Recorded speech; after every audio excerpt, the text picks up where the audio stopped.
بسم اللہ الرحمن الرحیم۔ دوستو، رمضان المبارک میں بیوی کے ساتھ بوسہ و مساس کر سکتے ہیں، یہ کس حدیث سے ثابت ہے؟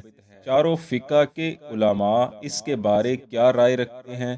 اس کی مختصراً تفصیل ہم اپنی آج کی ویڈیو میں پیش کرنے کی کوشش کریں گے۔ حضرت امام مالک علیہ رحمہ فقہ مالکی کے امام و پیشوا ہیں۔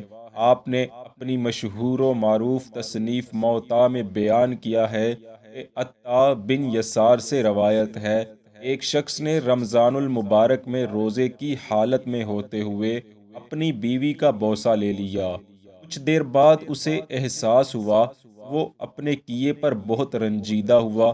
اس نے اپنی بیوی کو ام المؤمنین حضرت ام سلمہ رضی اللہ عنہا کے پاس بھیجا تاکہ وہ ان سے دریافت کر سکے کہ اب اس کے لیے کیا حکم ہے۔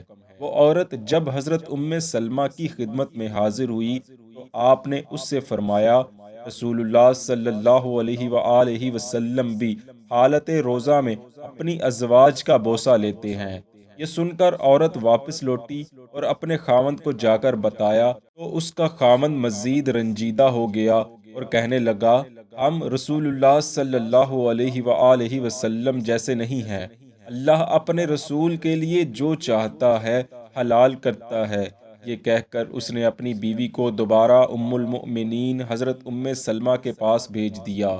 جب وہ خاتون دوبارہ حاضر ہوئی تو دیکھا وہاں رسول اللہ صلی اللہ علیہ وآلہ وسلم بھی موجود ہیں۔ حضور نے دریافت فرمایا، کیا ہوا اس عورت کو؟ حضرت ام سلمہ نے تمام معاملہ گوش گزار کیا تو آپ نے فرمایا، کیا تم نے اسے بیان نہیں کیا؟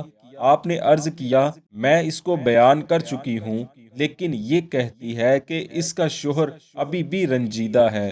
وہ کہتا ہے کہ ہم رسول اللہ کے جیسے نہیں ہیں، کیونکہ اللہ تعالیٰ ان پر جو چاہتا ہے حلال کرتا ہے۔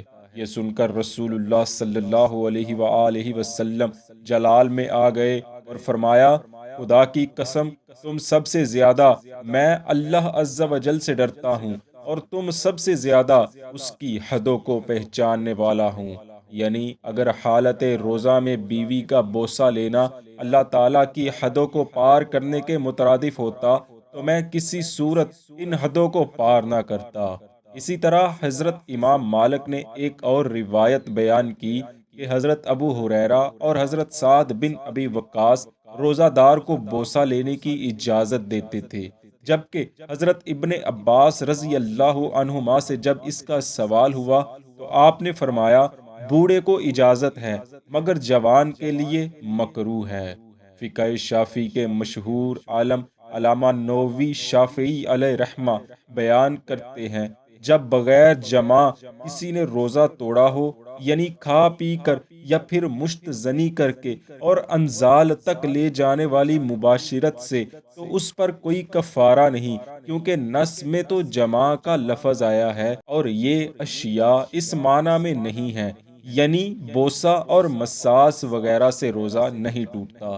فقہ حنبلی میں ہے کہ اگر کسی کو یہ گمان ہو کہ اسے انزال ہو جائے گا تو بغیر کسی اختلاف کے اس کے لیے بوسہ لینا اور معانقہ کرنا، بغل گیر ہونا اور بار بار بیوی کو دیکھنا بھی حرام ہے۔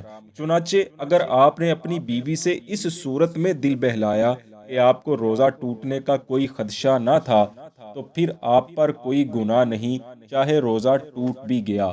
لیکن اگر آپ کو یہ گمان تھا کہ ایسا کام کرنے سے آپ کو انزال ہو جائے گا تو آپ کو بیوی سے دل بہلانے میں گناہ ہوا ہے اور آپ کو اس سے توبہ و استغفار کرنی چاہیے، لیکن روزہ دونوں حالتوں میں ہی فاسد ہو جائے گا، کیونکہ آپ کا انزال ہو گیا تھا، چاہے آپ نے روزہ توڑنے کی نیت کی تھی یا نہیں۔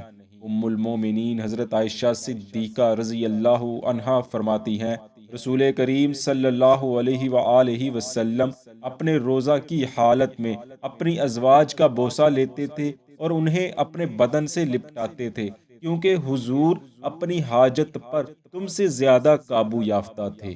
یہاں حاجت سے مراد شہوت ہے، مطلب یہ کہ رسول اللہ صلی اللہ علیہ وآلہ وسلم اور لوگوں کی بنسبت اپنی خواہشات اور شہوت پر بہت زیادہ قابو یافتہ تھے کہ آپ باوجودی کے اپنی ازواج مطہرات کا بوسہ لیتے تھے اور ان کو اپنے بدن مبارک سے لپٹاتے تھے، مگر صحبت سے بچے رہتے تھے۔